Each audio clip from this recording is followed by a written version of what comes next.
الحمد لله رب العالمين والعاقبة للمتقين والصلاة والسلام على رسوله محمد وآله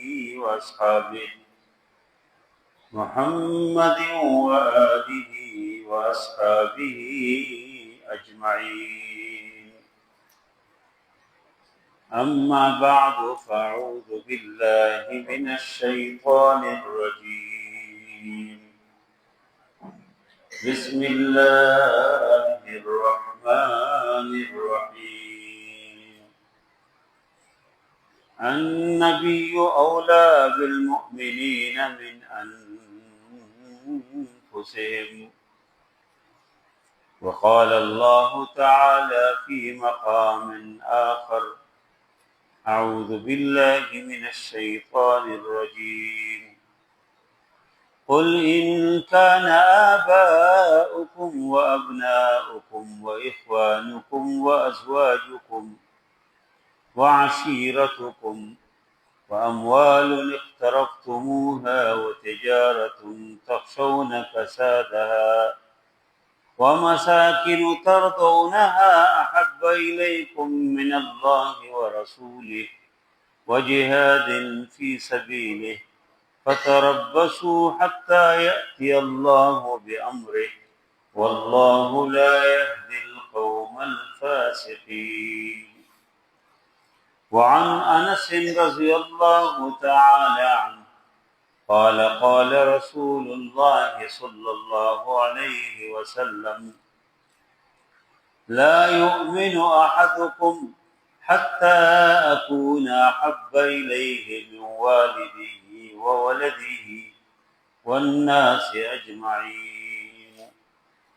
صدق الله العظيم وصدق رسوله النبي الكريم، ونحن على ذلك لمن الشاهدين والشاكرين، والحمد لله رب العالمين.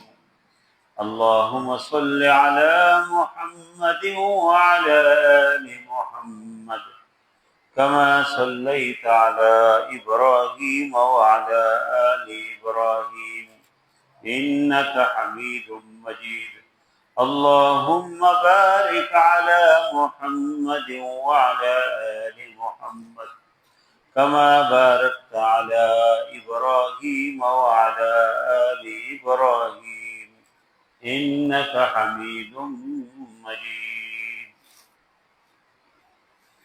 دو آیات میں نے آپ لوگوں کے سامنے پڑھنے کی سعادت حاصل کی، اور نبی کریم صلی اللہ علیہ وسلم کی احادیث میں سے ایک حدیث میں، اور ان آیات کے اندر بھی اور اس حدیث کے اندر بھی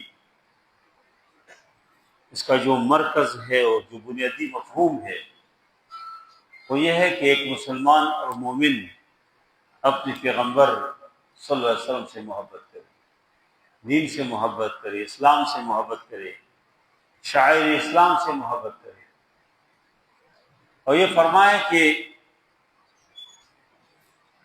پیغمبر زیادہ حقدار ہے من انفسہم، اپنے آپ سے بھی زیادہ حقدار ہے کہ اس پیغمبر سے لوگ محبت کریں. اور سورۃ التوبہ کے اندر یہ فرمایا کہ نبی کریم صلی اللہ علیہ وسلم سے فرمایا کہ لوگوں سے یہ کہے: ان کان آباؤکم وابناؤکم، اگر آپ کے ماں باپ اور آپ کے بچے اور آپ کی بیویاں اور آپ کا یہ خاندان اور قوم اور قبیلہ اور یہ کاروبار اور تجارت ومساکن ترضونها، وہ گھر جس میں آپ رہتے ہیں، یہ سب احب الیکم من اللہ ورسولہ، یہ آپ کو اللہ اور اللہ کے رسول سے زیادہ محبوب، اللہ اور اللہ کے رسول سے زیادہ اس سے آپ محبت کریں. تو فرمایا کہ فتربصوا، پھر تم انتظار کرو کہ اللہ تعالیٰ کے عذاب آ جائے.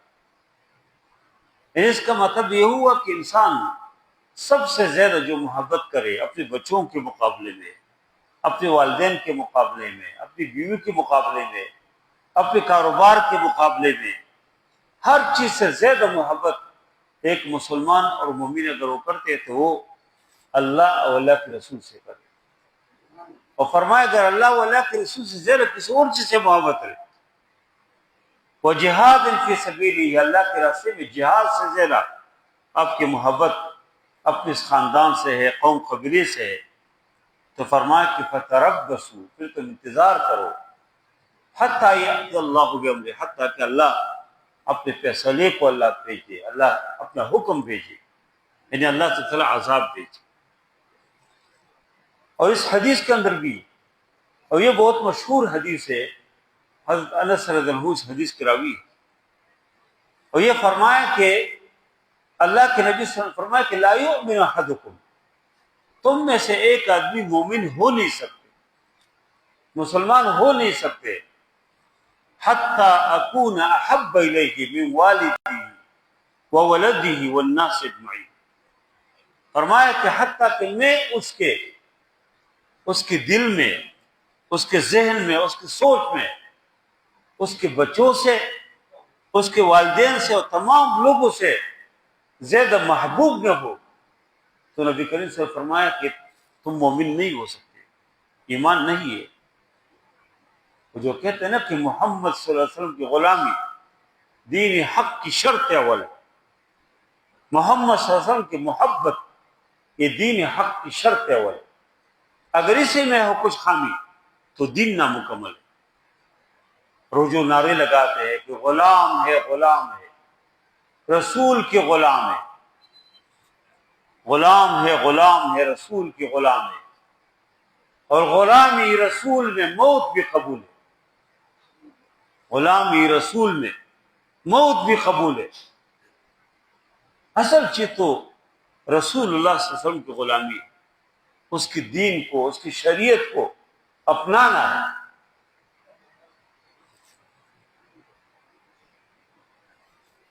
اور یہ صحابہ کرام کی زندگی جب آدمی دیکھتے ہیں، قرآن کو جگہ جگہ بھی انسان دیکھتے ہیں، تو جنہوں نے اللہ کے نبی صلی اللہ علیہ وسلم سے محبت کیا اللہ نے اس کو بہت بڑا مقام دیا، جنہوں نے اللہ کے نبی صلی اللہ علیہ وسلم سے محبت نہیں کیا، جن لوگوں نے اللہ کے نبی صلی اللہ علیہ وسلم کی مخالفت کی، خلاف ورزی کی، نافرمانی کی، اللہ نے اس کو ذلیل کیا۔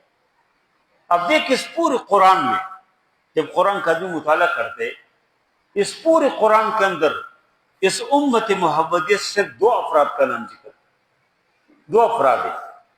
ویسے تو بہت سارے آیات ہے کہ جس کی شان نزول اور شان ورود مختلف صحابہ کے حوالے سے، حضرت ابوبکر صدیق رضی اللہ عنہ کے حوالے سے، حضرت عمر فاروق رضی اللہ عنہ کے حوالے سے، حضرت عثمان غنی رضی اللہ عنہ کے حوالے سے، دیگر صحابہ کے حوالے سے، لیکن جن لوگوں کا نام باقاعدہ قرآن نے لیا، قرآن میں اس کا نام ذکر ہے اور قیامت تک لوگ پڑھیں گے، وہ دو لوگ ہیں۔ اس میں ایک ابو لہب ہے، ابو لہب نبی کریم صلی اللہ علیہ وسلم کی مخالفت کی وجہ سے، ضد کی وجہ سے، عناد کی وجہ سے، وہ بھی بہت زیادہ ضد رکھتے تھے اور عناد کرتے تھے نبی کریم صلی اللہ علیہ وسلم کے ساتھ، اور اس کی بیوی بھی، اور دونوں کا ذکر اللہ نے ایک صورت کے اندر کیا، اس لیے کہ نبی کریم صلی اللہ علیہ وسلم ان کا چچا تھا، وہ حقیقی چچا تھا۔ اور عرب کے اس معاشرے کے اندر جب کسی بھتیجے کا باپ فوت ہو جاتے تھے، یعنی کسی آدمی کے بھائی فوت ہوتے تھے، تو ان کے بچوں کے لوگ بہت اپنے بیٹوں کی طرح خیال کرتے تھے، لیکن ابو لہب نے عرب کے اس روایت کا بھی خیال نہیں کیا کہ میرا بھتیجا ہے۔ اس نے ہر موقع پہ اللہ کے نبی صلی اللہ علیہ وسلم کی مخالفت، اور نبی کریم صلی اللہ علیہ وسلم نے جب صفا کی پہاڑی کے اوپر چڑھ کے لوگوں کو بلا لیا، یا صباحا کا اعلان کیا کہ یا صباحا، یہ ایک خطرے کی گھنٹی تھی، ایک خطرے کی اعلان ہے۔ لوگوں نے پوچھا کہ کون ہے جو اعلان کر رہے ہیں؟ ایک دوسرے سے کہا کہ کون ہے جو اعلان کرتے ہیں، جو بلا رہے لوگوں کو؟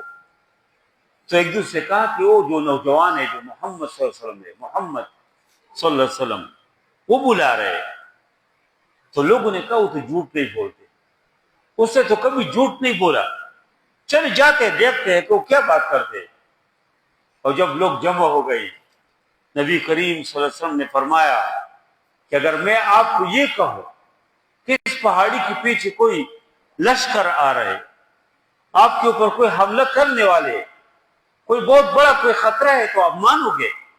انہوں نے کہا کیوں نہیں مانتے, اس سے کبھی تو آپ نے جھوٹ بولا نہیں, اب تو ہمیشہ سچ بولتے, اگر آپ یہ کہتے ہیں تو ہم مانتے. تو نبی کریم صلی اللہ علیہ وسلم نے فرمایا کہ تم یہ کلمہ کہو کہ لا الہ الا اللہ محمد رسول اللہ, یہ کہو. جب یہ کلمہ کہیں گے تو سارے عرب آپ کی زیر نگین آئیں گے. جب یہ کلمہ پڑھیں گے تو سارے عجم آپ کے تابع ہو جائیں گے اور آپ کے مسیح ہوں گے. تو جب اس کلمے کی بات کی تو ابو لہب نے پتھر اٹھایا اور نبی کریم صلی اللہ علیہ وسلم کی طرف پھینک دیا اور کہا کہ تبت لک یا محمد الہذا جماعتنا سائر اليوم, کہا کہ آپ کے لیے تباہی ہو. نبی کریم صلی اللہ علیہ وسلم سے کہا کہ آپ کے لیے تباہی ہو, اس کے لیے جمع کیا تھا آپ نے. اور پھر دیگر لوگ بھی اس کو بھی ورغلایا. اور یہ ابو لہب ہر موقع پہ نبی کریم صلی اللہ علیہ وسلم کی مخالفت. شعب ابی طالب میں نبی کریم صلی اللہ علیہ وسلم محصور ہے, اور اس ابو لہب کے خاندان کی بیوی ہے, عورتیں ادھر موجود ہے, اور ابو لہب کو پتہ ہے کہ بچے چیخ رہے, خواتین رو رہی ہے, کھانے کے لیے کوئی چیز نہیں, پینے کے لیے کوئی چیز نہیں ہے. لیکن ابو لہب لوگوں سے کہتا تھا, تاجروں سے, کہ کوئی چیز ان کو فروخت نہ کرو, کوئی چیز بچ جائے میں خرید لوں گا, لیکن اس محمد صلی اللہ علیہ وسلم کو ان کے ساتھ ان کو فروخت نہ کرو. ہر موقع پہ اللہ کے نبی صلی اللہ علیہ وسلم کی مخالفت. اس وجہ سے اللہ نے اس کے بارے میں مکمل صورت اللہ نے نازل کی. اس نے تبت کہا تھا, اللہ تعالیٰ نے اس کا جواب دیا. دیکھو پیغمبر, اللہ نے جواب دیا کہ تبت یدا ابی لہب وتب ما اغنى عنه ماله وما كسب سيصلى نارا ذات لهب وامرأته حمالة الحطب في جيدها حبل من مسد. فرمایا کہ ابو لہب تباہ ہے, ابو لہب تباہ ہو جائے, ابو لہب تباہ ہے. ما اغنى عنه ماله وما كسب, اس کو مال نے کوئی فائدہ نہیں دیا, جو کسب کرے کوئی فائدہ نہیں دیا. اور فرمایا کہ وامرأته, اس کی بیوی بھی حمالۃ الحطب, لکڑیوں کو جمع کرنے والی, فی جیدها حبل من مسد, اس کی گلے میں کھجور کے پٹے ہیں, اس کے رسی. اور یہ ایک مطلب یہ بھی ہے کہ دنیا کے اندر بھی وہ بہت بخیل عورت تھی, اور وہ خود ادھر سے جاتی تھی جنگلوں سے لکڑیاں کاٹ کے اور اپنے کندھی کے اوپر اٹھا کے آتی تھی فروخت کرتی, اور پھر اسی سے وہ مر گئی. وہ ایک جگہ اس طرح بیٹھ گئی, اور وہ جو لکڑیوں کی جو لکڑی تھی پیچھے, ویسے پیچھے وہ گر گئی, اور لکڑی بھی پیچھے پیچھے, اور اس طرح وہ مر گئی. وہ رسی گلے میں آ گئی. اور آخرت میں بھی اسی طرح اللہ اس کو ذلیل کریں گے, ذلیل ہوگی. اللہ نے ابو لہب کو اللہ نے ذلیل کیا. کس وجہ سے اللہ نے ذلیل کیا؟ اس پیغمبر صلی اللہ علیہ وسلم کی محبت اور کے بجائے اس سے ضد کی, عناد کی. اگرچہ نبی کریم صلی اللہ علیہ وسلم جب پیدا ہو گئے تھے تو اس ابو لہب کو اس کی باندھی نے جا کے, حضرت صوبیہ رضی اللہ عنہ نے جا کے اس کو خوشخبری دی کہ آپ کا بھتیجا ہوا ہے. تو اس وقت انہوں نے اس کی خوشی میں اپنے اس باندھی کو آزاد کیا. لیکن بعد میں جب اللہ کے نبی صلی اللہ علیہ وسلم کی شریعت کے مطابق نہیں چلے, اور نبی کریم صلی اللہ علیہ وسلم کو تبت یدا ابی لہب, نبی کریم صلی اللہ علیہ وسلم کو تبت کہا, تبت تک یا محمد, اللہ نے اس کے مقابلے میں, اس کی جگہ میں اللہ نے جواب دیا. پوری صورت کو اللہ نے دی. ایک تو ابو لہب کا نام قرآن میں ذکر ہے, ان تک کافر ہے. دیکھو عتبہ ہے, شیبہ ہے, بہت سارے کافر ہیں جن نے اللہ کے نبی صلی اللہ علیہ وسلم کی مخالفت کی. لیکن اس ابو لہب نے چونکہ عرب کے اس روایت کا بھی خیال نہیں کیا, اپنے خاندان کے آدمی کے, اپنے بھتیجے کے, مخالفت میں اتنے آگے بڑھی، وہ بھی اس کی بیوی، اللہ نے مکمل صورت اس کی مذمت میں نازل کی، اور قیامت تک بچوں جو بھی قرآن پڑھتے ہیں ابو لہب کو لعنت دیتے۔ دوسرے نمبر پر جس آدمی کا نام قرآن میں اللہ نے ذکر کیا وہ حضرت زید رضی اللہ عنہ ہے۔ زید کا نام کیوں ذکر ہے؟ دیکھو ابو بکر صدیق رضی اللہ عنہ کا نام نہیں ہے قرآن میں، حضرت عمر فاروق رضی اللہ عنہ کا نام نہیں ہے، حضرت عثمان غنی رضی اللہ عنہ کا نام نہیں ہے، حضرت علی رضی اللہ عنہ کا نام نہیں ہے، حسن و حسین کا نام نہیں ہے، بہت سارے دیگر صحابہ اس کا نام باقاعدہ قرآن میں ذکر نہیں کر، زید کا نام ذکر ہے۔ کیوں؟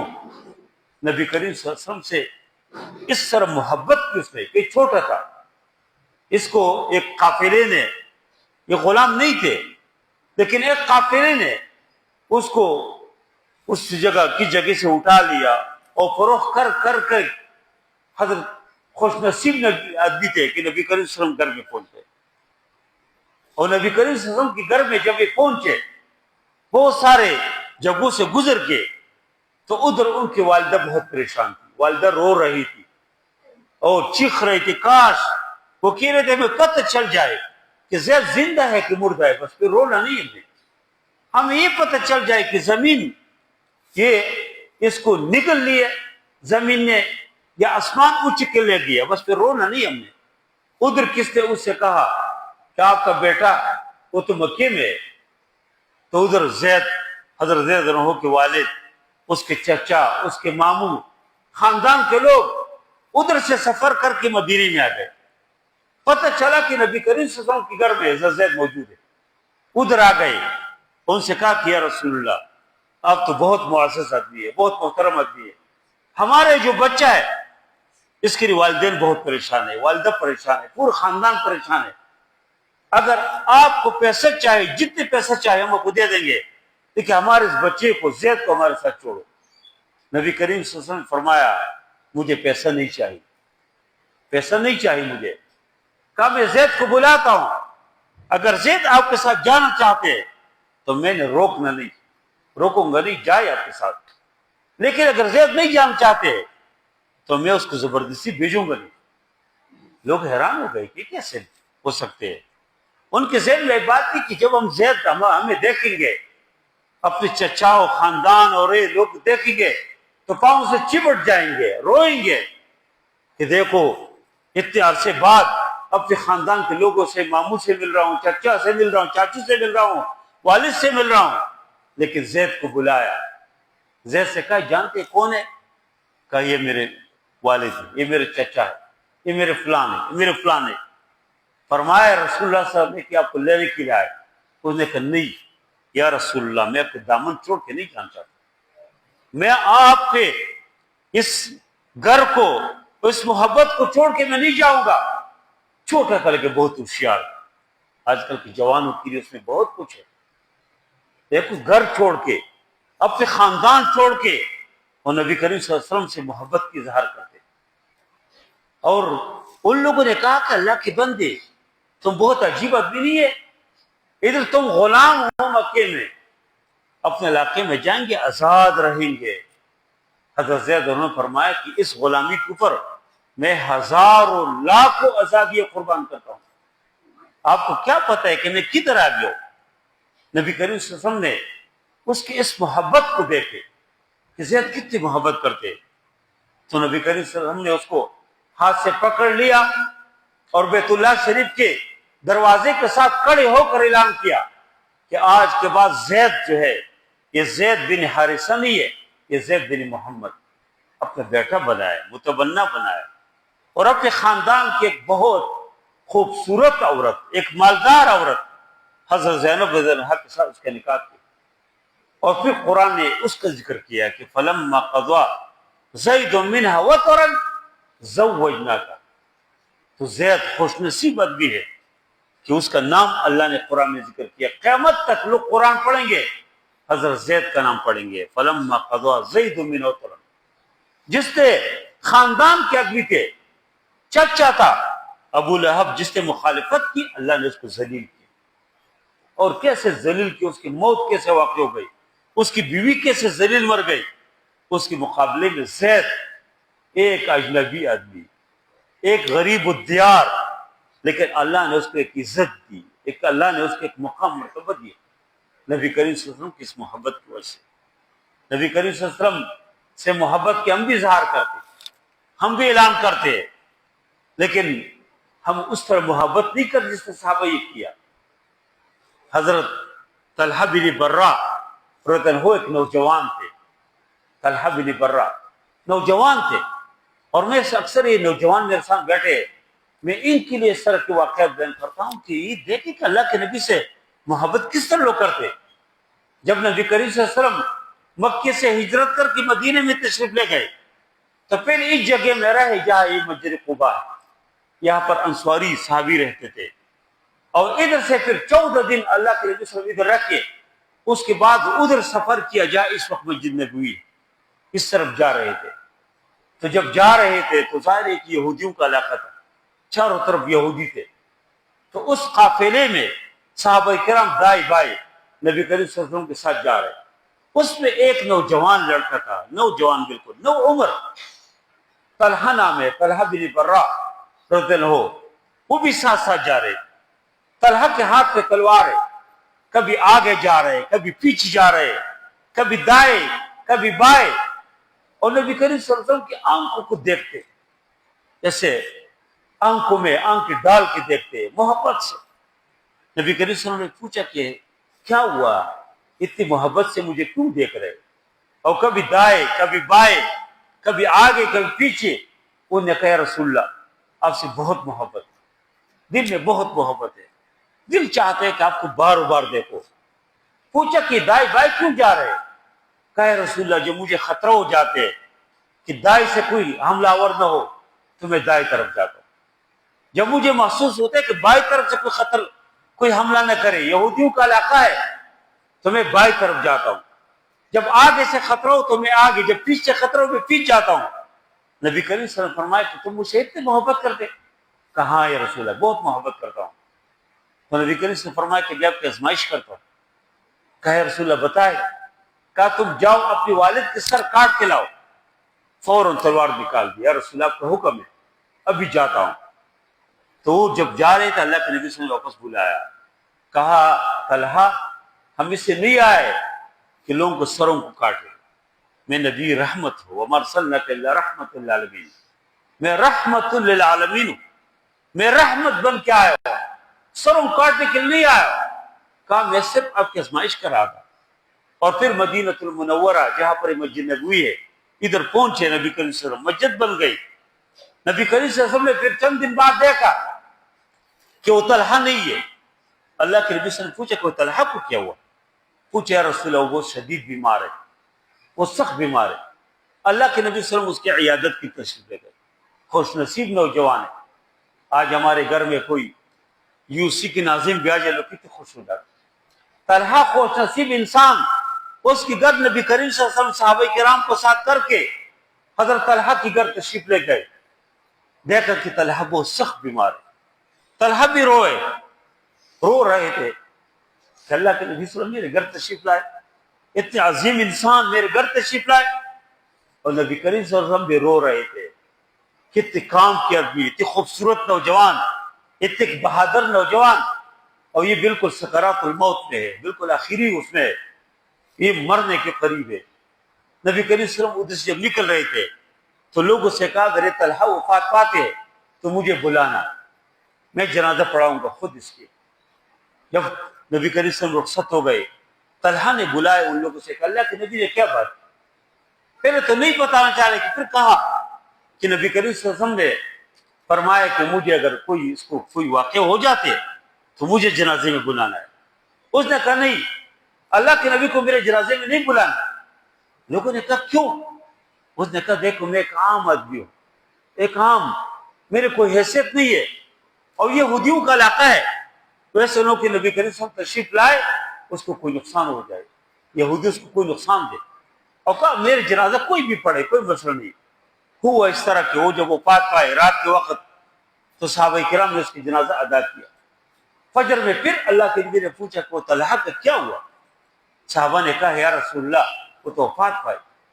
نبی کریم سے فرمایا کہ میں نے تو کہا تھا کہ مجھے جنازے میں بلانا، انہیں کہا رسول اللہ، اس نے وصیت کہ میرے جنازے میں اللہ کے رسول کو نہیں بلانا۔ اللہ کے رسول عام آدمی نہیں ہے، اللہ کے نبی ہے، ویسے نو کہ یہودی اس کو کوئی نقصان دے۔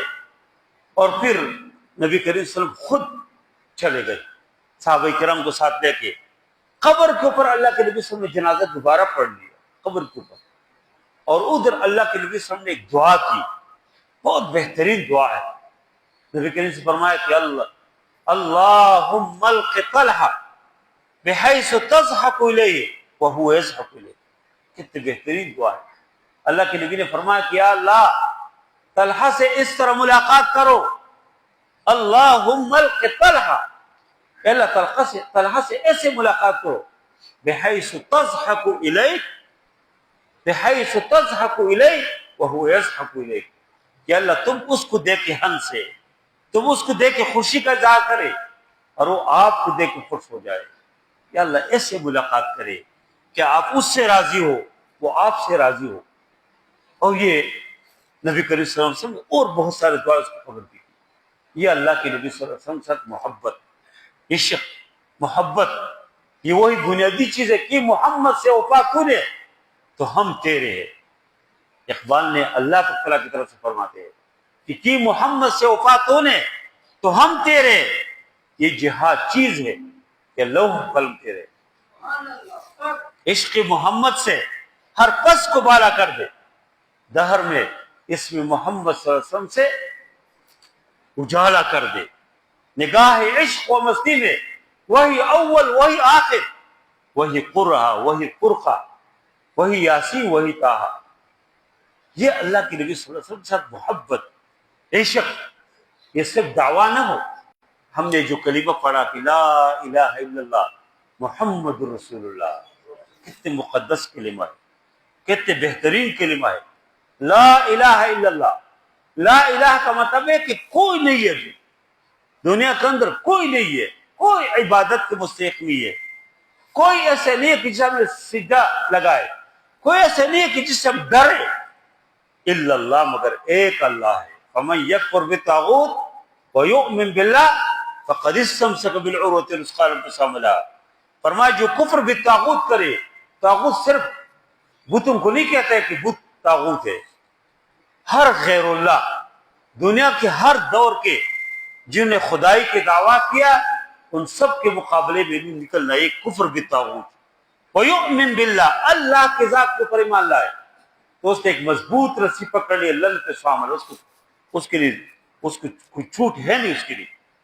اور فرمایا واللہ سمیع علیم، اور پھر محمد رسول اللہ، محمد صلی اللہ علیہ وسلم اللہ کے رسول ہے، یعنی مکمل قرآن، اللہ تعالیٰ کی ذات مکمل قرآن ہے، اور نبی کریم صلی اللہ علیہ وسلم کی شریعت یہ محمد رسول اللہ صلی اللہ علیہ وسلم، محمد رسول اللہ والذین معہ اشداء علی الکفار رحماء بینہم۔ تو اللہ کے نبی صلی اللہ علیہ وسلم کے ساتھ محبت، عشق، وہ کیا ہے کہ ہماری زندگی پر ایک تبدیلی آ جائے۔ جو عنایت علی خان حیدرآباد سندھ کے پروفیسر رہے، اس کے بہت اچھے اشعار ہیں۔ وہ کہتے ہیں کہ کسی غم گسار کے محنتوں کا یہ خوب میں نے صلہ دیا کہ جو میں نے میرے غم میں رلا دیا اسے میں نے دل سے بلا دیا۔ جو میرے لیے روئے، جو میرے غم میں رلا دیا میں نے اسے دل سے بلا دیا۔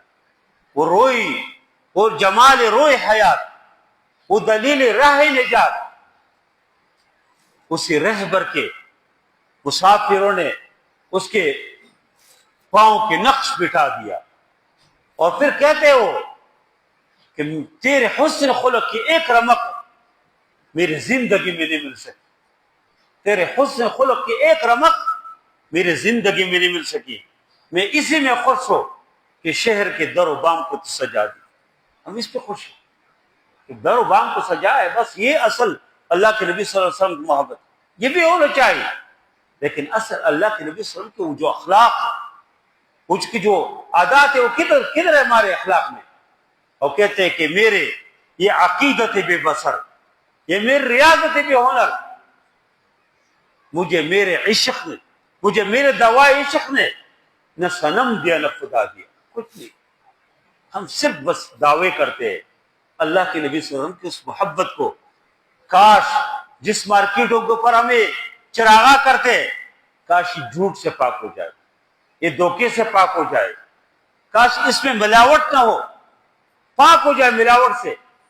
جس بلڈنگوں کے اوپر، جس بینکوں کے اوپر، جس بینک کے بلڈنگ کے اوپر ہم نے چراغاں کیا، کاش اس بینک کے اندر سود نہ ہو، جو اللہ و اللہ کے رسول کے خلاف اعلان جنگ ہے.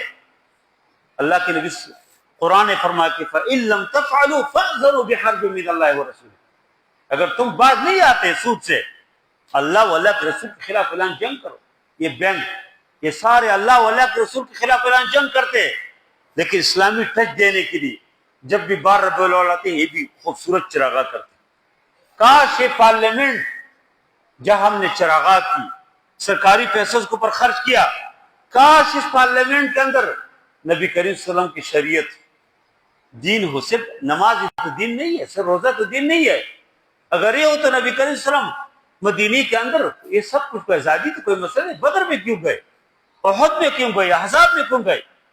کاش جس ٹیلی ویژن کے آفس کے اوپر، اس کے دفتر کے اوپر ہم نے چراغاں کی، اس ٹیلی ویژن سے اللہ کے نبی صلی اللہ علیہ وسلم کی اس دین کو لوگ پیش کرے، گانے نہ ہو، خرابیاں نہ ہو، اور یہ جو مخلوط قسم کے پروگرامات یہ نہ ہو.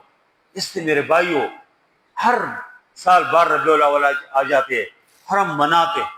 اللہ ہمیں توفیق دے کہ اس 12 ربیع الاول کو ہم اپنائے، اس کو اپنی زندگی میں لائے، اور اس کے نتیجے میں ہماری زندگی تبدیل ہو، ہمارے خاندان تبدیل ہو جائے.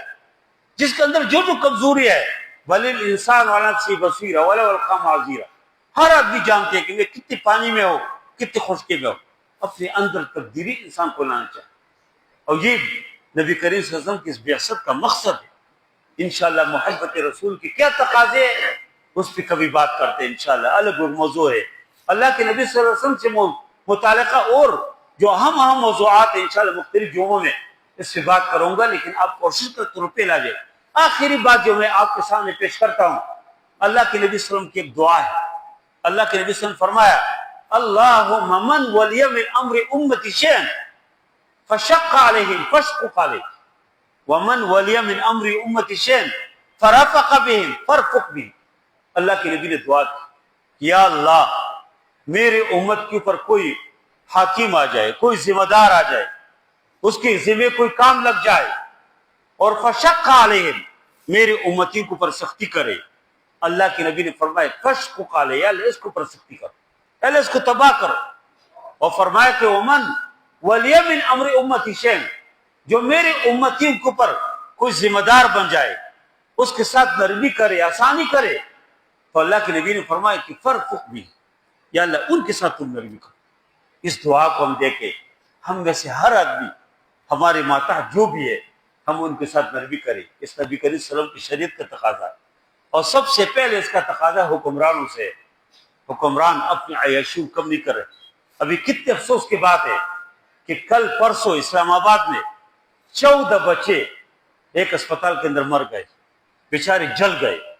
ایک عورت کہہ رہی ہے کہ میں اس بچہ پیدا ہو گیا، کہتے ہیں کہ میں نے خود اس کو لی کان میں اذان دی، اس کا نام محمد رسول اللہ صلی اللہ علیہ وسلم رکھے، محمد صلی اللہ علیہ وسلم محمد رکھا، اور ایک محبت سے اسپتال میں بھیج دیا. وہ جل گیا، کس کو احساس نہیں.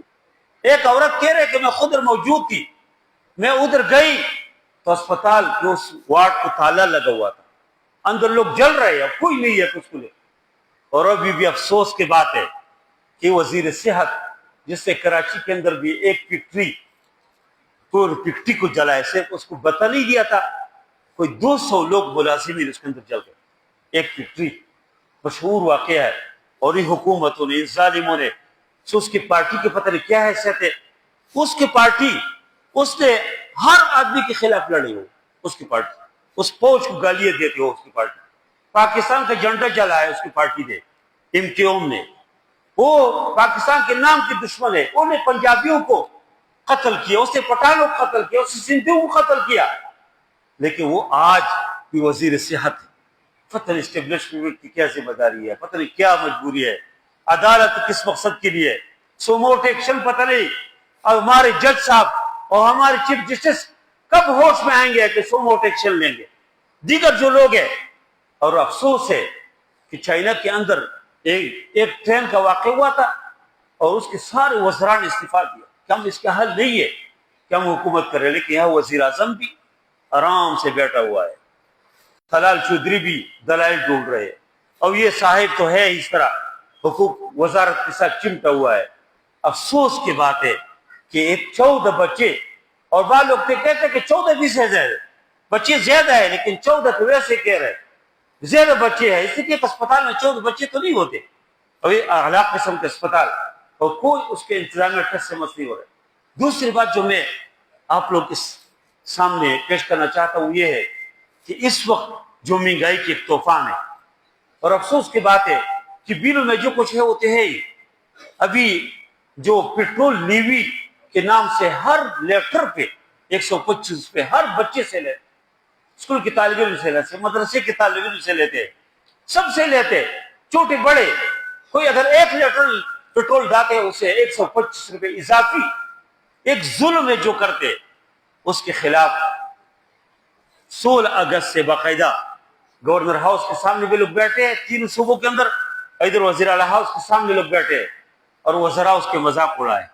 رانا ثناء اللہ کہتے تھے جماعت اسلامی کے چند لوگ ہیں نکلے ہیں، کہتے اتنی جنون ایشوز ہے اور عوام ساتھ نہیں ہے۔ کیا جماعت اسلامی کے لوگ کیا وہ عوام نہیں ہے؟ وہ تو پور لوگوں کے کفارہ ادا کر رہی ہے۔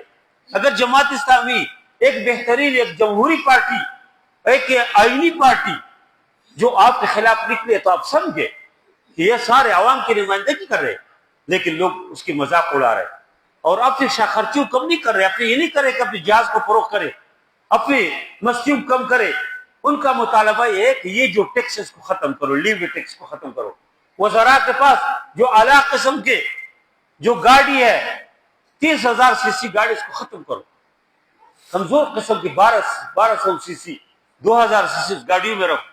جو مفت پیٹرول ہے اس کو ختم کرو، جو دیگر ظلم ہے اس کو ختم کرو۔ ایک بہترین مطالبے ہے، لیکن حکومت ٹس سے مس نہیں ہو رہے اور آرام سے خواب خرگوش میں بیٹھے۔ میں آپ سے بھی درخواست کرتا ہوں اس طرح موقع پہ نکلا کرو، ساتھ دیا کرو۔ نبی کریم صلی اللہ علیہ وسلم ہر ظلم کے خلاف نکلتے تھے، نبوت سے پہلے بھی۔ جو حلف الفضول ہے ایک مشہور ایک معاہدہ تھا جس کا نبی کریم صلی اللہ علیہ وسلم حصہ ہے، اور اس کے اندر یہ تھا کہ جب بھی کوئی آدمی ظلم کرتے ہم سب مل کے اس کے ظلم کو ختم کریں۔ اب اسلام کے اور شریعت کے بعد اور مبعوث ہونے کے بعد ہر ظالم کے خلاف اللہ کے نبی صلی اللہ علیہ وسلم کٹے ہو گئے۔ یہ ربیع الاول کا پیغام ہے، یہ 14 اگست کا پیغام ہے۔ اس لیے ہمیں چاہیے کہ ہم مظلوموں کا ساتھ دیں۔ کتنے لوگ ہیں بیچارے پنکھے نہیں چلا سکتے، بیچارے اس وجہ سے کہ بل لائے۔ کتنے لوگ ہیں جو موٹر سائیکل پہ اوپر جانے کے بجائے بیچاروں نے پیدل جانا شروع کیا، اور یہ اکثر غریب لوگ موٹر سائیکل چلاتے ہیں، اکثر غریب لوگوں کو ضرورت ہے۔ تو ان حالات میں اسی بار ربیع الاول کا جو پیغام ہے وہ یہ ہے کہ ہم مظلوموں کا ساتھ دیں، ہم ظالموں کے خلاف نکلے۔ اللہ کے نبی صلی اللہ علیہ وسلم فرمایا کہ افضل الجہاد، بہترین جہاد کلمۃ حق عند سلطان جائر۔ اور ایک صاحبہ ہے وہ مذاق اڑا رہے ہیں، کہتے ہیں مدرسوں کے طالب علم ہے۔ تو کیا مدرسے کے طالب علم پاکستانی نہیں ہے؟ کیا وہ مسلمان نہیں ہے؟ کسی بار دنیا سے آئے، اس کو مجبوریاں نہیں ہے؟ پہلے تو اس میں مدرسے کے طالب علم ہے نہیں، کم ہے، کوئی اگر اپنے طور پہ آ رہے عام لوگ ہیں، لیکن وہ صاحب مذاق اڑا رہی ہے۔ روزمہ بخاری صاحبہ مذاق اڑا رہے کہ تم مدرسے کے طالب علم میں چند طالب علم نکلے۔ خدا کے بندو، ایک آدمی بھی ہو تو تم مظلوم کی آواز کو سمجھے، نہیں تو اللہ ایسے ذلیل کریں گے، ایسے ذلیل کریں گے کہ دنیا کے اندر بھی عبرت کے نشان بنو گے اور آخرت میں بھی۔ وصلی اللہ تعالی علی خیر خلقہ محمد وعلی آلہ اجمعین برحمتک یا ارحم الراحمین۔